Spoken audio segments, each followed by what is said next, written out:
All right, so today we are going to have fun cramming this into this. First, I'm going to do something that's probably going to give some people a heart attack. And what I normally do with these is I don't use the tabs or the scoops because I put it in here. So I'll clip these off and then I'll Dremel them down. I know everyone's like going, no, don't do that, you need those. That's what I mean.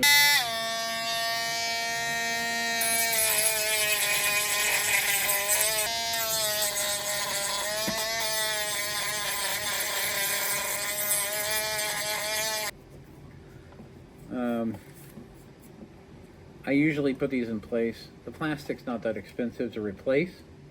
So when you get to a situation where you're like, oh, I want to take that motor out and its blade and put it, on something else, you can still cooperate. Tape, come on.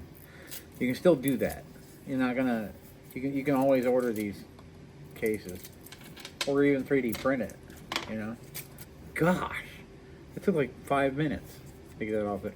Anyway, all right. So, if my calculations are correct, now these will be sealed in place. This is going to be the starboard bow motor, and I am going to see the fit and function. Oh, it's looking good so far. Oh, like a virgin on prom night. And I put my securing tabs here, a little bit of CA all the way around, and now we are good to go. Look at that. Look at that, huh? Is that not cool? Alright, so that's how we're going to do the motors. It is countered by some internal fins that they have here to kind of try to counter the yaw a little bit.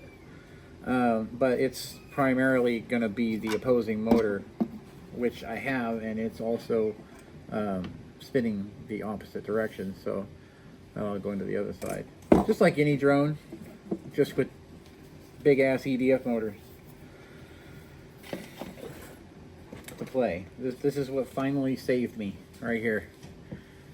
That APD power distribution board, 500 amps constant current with this thing, which means I can push these motors to their max. They're gonna max out at, I think they're 21 kV, so 66 amps, somewhere around there. So and the ESCs are able to handle those beautiful little iFlights. These are the Blitz E80, and so they'll go 80 amps, 100 bursts. So that'll help. And then with using the battery, the battery I'm still using on this is going to be that 6,000 milliamp graphene battery, the LiPo 100C. Same power supply, same engines as I had before, but as you can see, it'll all kind of snap together. Like so. But it's the same power. It's the same power system as I used before, except the difference is the ESCs on this one are digital, so they're capable of Dshot, and I can get telemetry back, and I got a card and everything for the new Speedy B, so it's all ready to go, so I can get telemetry data back from the system. Plus I'll be running the Commando 8 in the ELRS 2.4, so that's going to be a good combination for me, because I went from a Skyfly or Fly Sky radio, and they're not bad, but I wasn't getting the performance or the response or the programmability that I'm going to get out of having, a better controller that's ELRS, more stable range, and you've got, of course, the fact that you've got programmable ESCs and Dshot and not standard ESC protocols, which was, I think, really holding me back. So I kind of wanted to just give you a quick walk around. Now, I showed you how the motor pods were put together. We're like on day 2. I showed you how these went together, and they basically just blew into here, and you've got your wires here to connect your motors. And basically what I'm going to do is have the ESC sitting up here, and then I'm going to wire them into the PDB before I put the hat on, which now is programmed and has a working GPS on there, so that's working just fine. I still have to hook up the ELRS receiver and wire my motors down here on the board. I have a telemetry, and then motors 1, 2, 3, 4, and then I have my 12 volt and my ground here to go to the SpeedyBees power distribution board, because that's how I power it. That's how I get around that overcurrent. This isn't going to push these 4 motors. It's going to be this that's pushing it, and these ESCs, of course, and a 6,000 milliamp 100C graphene battery. But so basically, in this part of the build, I'll try and get some of the soldering in, but I'm sure it's boring for everybody. I'm kind of just showing you the layout of what's going on. And then we're going to have, you know, ESC here, here, here. I made little boxes for them. I put up a short on that, so that should be available. And this kind of just keeps them suspended, so that they can cool better, because they are aluminum cased on both sides. So I wanted to make sure I could cool them, let them cool as it's flying, and still have them safely mounted to the drone.